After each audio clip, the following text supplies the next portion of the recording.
Hello friend, welcome back to my channel नारी की दुनिया। ये मेरा 17 जनवरी का स्टडी टारगेट है और मैंने 21 दिन का चैलेंज लिया है और ये मेरा उसका डे 3 है। देखो, चैलेंज लेने का सबसे बड़ा फ़ायदा क्या होता है, लोग कहते हैं भाई 21 दिन का ही क्यों? क्योंकि मैंने कोई टारगेट बनाया, जैसे जीएस में मुझे बायोलॉजी कंप्लीट करनी है 21 दिन में, मुझे one word substitution, idiom phrases, मैं सोच बहुत दिन से रही हूँ, बार बार टालते रहते हूँ। और अब जब माइंड को पता है कि हाँ, हमारे पास 21 दिन है और 21 दिन में कंप्लीट करना है, तो माइंड उसी तरह काम करता है। तो तुम भी ऐसे टारगेट अपने आप को दे सकते हो, 21 दिन का, 10 दिन का, 15 दिन का, जितना दिन में आपको कोई चीज़ करनी है। क्योंकि अभी कोई एग्ज़ाम भी नहीं आ रहा आसपास, तो आप अपने वीक सब्जेक्ट जैसे बायोलॉजी, इकोनॉमिक्स, ये 2-3 सब्जेक्ट मैंने रखे हैं, कुछ मैथ के सेक्शन भी। अभी इसमें मैं अपना स्ट्रॉन्ग सब्जेक्ट नहीं रख रही, क्योंकि जो ऑलरेडी हमें हार्ड लगता है उन्हें पढ़ने में ही ज़्यादा टाइम लगता है। तो जो आसान है वो तो बाद में भी हो सकते हैं। तो मेरा टारगेट वही है जो थोड़े मेरे टफ टफ सब्जेक्ट हैं या मुझे अच्छे से नहीं आते। जैसे मैं बात करूँ बायोलॉजी की, तो बायोलॉजी से मैंने 10th तक पढ़ी है, तो मैं बायोलॉजी कर रही हूँ। और जीएस में मैंने इकोनॉमिक्स नहीं आती अच्छे से, वो करूँगी।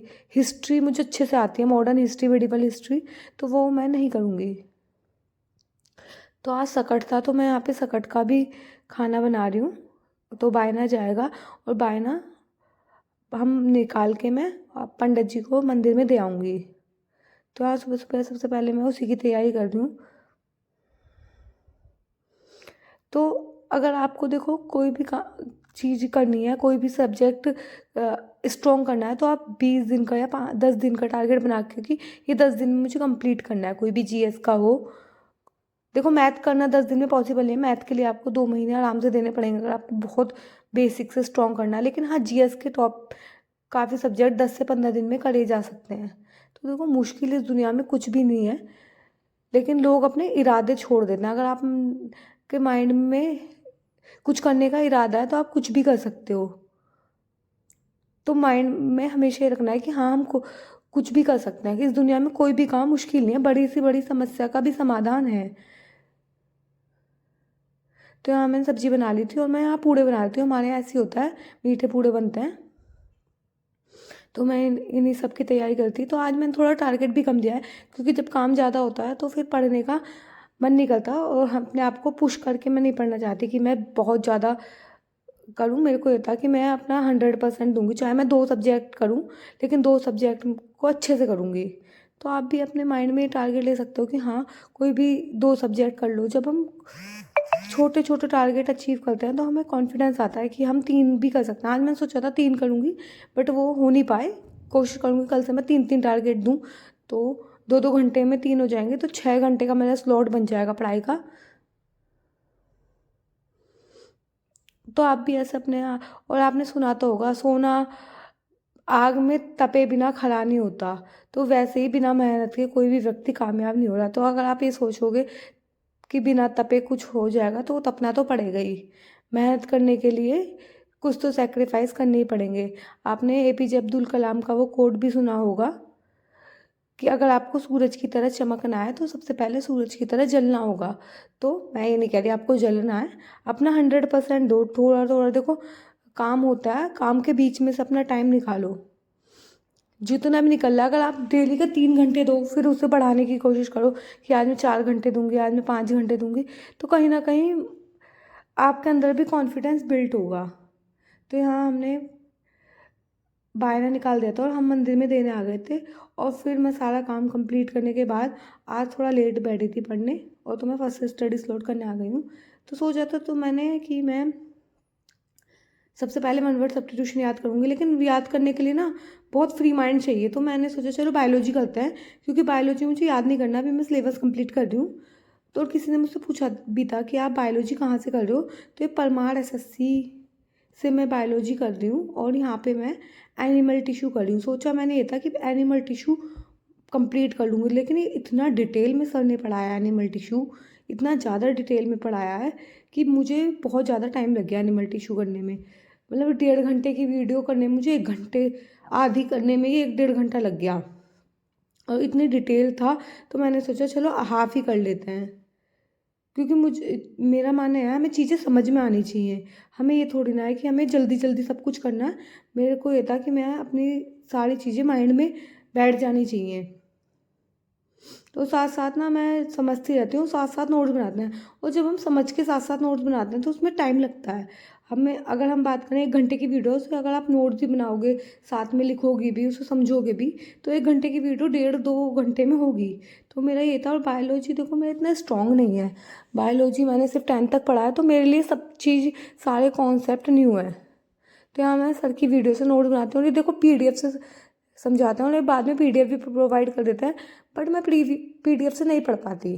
पर्सनली मुझे अपने हैंड रिटन नोट्स अच्छे से याद हो जाता है। मैंने हर सब्जेक्ट के लिए मोस्टली अपने हैंड रिटन नोट्स ही बना रखे हैं। उनसे मैं ना चीज़ें जल्दी समझ लेती हूँ और जल्दी याद कर लेती हूँ। अगर आप भी होगे तो आपको भी अपने नोट्स से बहुत अच्छे से रिवाइज होता होगा। हर कोई अपने नोट्स अच्छे से रिवाइज कर लेता है। तो यहाँ पे सर लिगामेंट, बोन, कार्टिलेज, इन सब के बारे में सर ने बताया था कि एनिमल टिश्यू में क्या क्या क्वालिटी होती हैं। सारी क्वालिटी कौन से एनिमल टिश्यू के होते हैं, एपिडोज क्या होता है, एपिथर्मल टिश्यू क्या होता है, यहाँ पे सर ने कंप्लीट करा था। और मेरी हाफ ही कंप्लीट हुई थी, क्योंकि नोट डाउन करने में बहुत ज़्यादा टाइम लगता है और एनर्जी भी लगती है। तो मुझे ये था कि हाँ, जितना भी मेरे से आज होगा उतना तो मैं करूँगी, मैं अपना 100% दूँगी।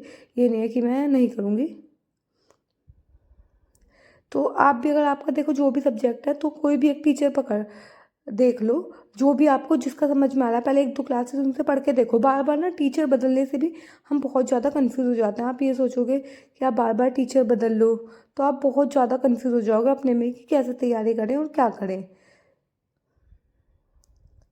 तो टीचर बदलने से अच्छा है एक बार ना आप किसी भी टीचर से पढ़ के देख लो कि आपको किन का ज़्यादा समझ में आ रहा है। हो सकता है देखो, जो हिंदी मीडियम वाले बच्चे हैं, सब कहते हैं कि आप हिंदी के लिए कुछ बताओ, तो हिंदी मीडियम के लिए आप कुमार गौरव सर को रेफ़र कर सकते हैं। वो भी बहुत अच्छे से समझाते हैं। 2 hours later. और ये देखो, मैं यहाँ मैंने इसके नोट्स बना लिए हैं, ये मैं आपको नोट दिखा रही हूँ। और इसे लिखने में बहुत ज़्यादा टाइम लगा, क्योंकि मैं चीज़ें समझ भी रही थी। और जो समझता है सारी चीज़ें वो करता है। तो अभी मेरी हाफ़ ही कंप्लीट हुई है। तो मैंने सोचा चलो आगे की बाद में करूँगी, क्योंकि समझ के ही याद करना। फिर थोड़ी देर में बाहर आ गई थी, और बाहर का मौसम कुछ ऐसा है। मैंने सोचा था चलो अगर धूप होगी तो थोड़ी देर धूप में बैठेंगे, लेकिन धूप का तो नामो निशान ही नहीं है। पता नहीं कब नसीब होगी धूप। उसके बाद थोड़ी देर मैंने रेस्ट किया, और उसके बाद मैं सेकंड स्टडीज लोड करी हूँ। और यहाँ से मैं 1 वर्ड सब्स्टिट्यूशन याद कर रही हूँ। और ये ब्लैक बुक है, ब्लैक बुक से याद कर रही हूँ। तो सबसे पहले ना मैंने 100 कंप्लीट कर लिए थे। तो वो 100 मैंने पहले एक बार रिवाइज़ की। उसमें जो जो मुझे लग रहा था कि हाँ इसमें मुझे कन्फ्यूज़न है, उन पर मैंने टिक मार्क लगा दिया था कि हाँ मुझे ठीक से याद नहीं है। फिर मैंने आगे के 50 और याद करे थे। तो हम ऐसे याद करते हैं ना, तो स्टार्टिंग के जो होते हैं वो जल्दी से याद हो जाते हैं। तो मैंने, और ये मोस्ट रिपीटेड 1 वर्ड सब्स्टिट्यूशन है, तो इसमें 200 है, मोस्ट रिपीटेड 200। तो मैंने 150 कंप्लीट करने हैं, और मेरे 50 और रह रहे हैं, तो कल वो भी कंप्लीट हो जाएंगे। तो और ये 8000 से भी ज़्यादा टाइम्स पूछे गए हैं पेपरों में। तो हमें क्या होता है, जब हम तैयारी करते हैं इतने सारे वर्ड में देख के भूल, याद ही नहीं हो पाता कुछ भी। तो यह है, मैं जो रिपीट में बहुत ज़्यादा पूछे गए हैं, क्योंकि टीचिंग लाइन में इतना भी टफ नहीं आएगा। तो जो मोस्ट रिपीटेड है वो यहाँ पे मैं याद कर रही हूँ। और किसने पूछा था कहाँ से आप याद कर रहे हो, तो देखो ये ब्लैक बुक है एसएससी के लेवल की। तो अगर आप एसएससी का लेवल टच कर लेते हो और एसएससी की तैयारी करते हो, तो काफ़ी हद तक चीज़ें हो जाएंगी। और आप भी बताना आपके यहाँ मौसम कैसा हो रहा है। हमारे यहाँ तो बहुत ठंड पड़ी है, धूप निकलती नहीं है। और धूप, बिना धूप के पढ़ना, अंदर बैठ के पढ़ना, सच में पढ़ते पढ़ते थकान हो जाती है।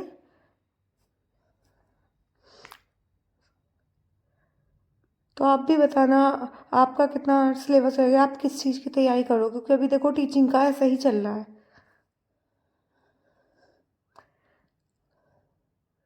तो यहाँ मैंने 150 वर्ड मीनिंग सारे कंप्लीट कर लिए थे। फिर उसके बाद मैं मार्केट आ गई थी, मुझे 1-2 सामान लेके आने थे घर के, क्योंकि मेरे हस्बैंड शाम को ही आते हैं। तो जो भी सामान होता है, तो मेरे को लगता है कि हाँ अगर मैं घूमने जा रही हूँ तो मैं साथ में मार्केट जाके ले आती हूँ। और फिर मार्केट से सामान लेने के बाद थोड़ी देर मैं नीचे आके बैठ गई थी पार्क में। तो थोड़ी देर अच्छा लगता है, बाहर आके बैठ जाओ तो पॉजिटिव वाइब से मिलती है। और एक ये भी था कि हाँ चलो मैंने दोनों टारगेट कंप्लीट कर लिए, तो कोई टेंशन नहीं थी मुझे कि मुझे घर जाके पढ़ाई करनी है। तो फिर आज के भी मेरे दोनों टारगेट कंप्लीट हो गए और मुझे अच्छा लग रहा है कि हाँ मेरे टारगेट कंप्लीट हुए हैं और मेरे 21 दिन का चैलेंज का ये डे 3 भी कंप्लीट हुआ। तो आज की वीडियो में इतना ही। अगर आपको वीडियो पसंद आई है तो वीडियो को लाइक करना, चैनल पे नए हैं तो सब्सक्राइब कर देना।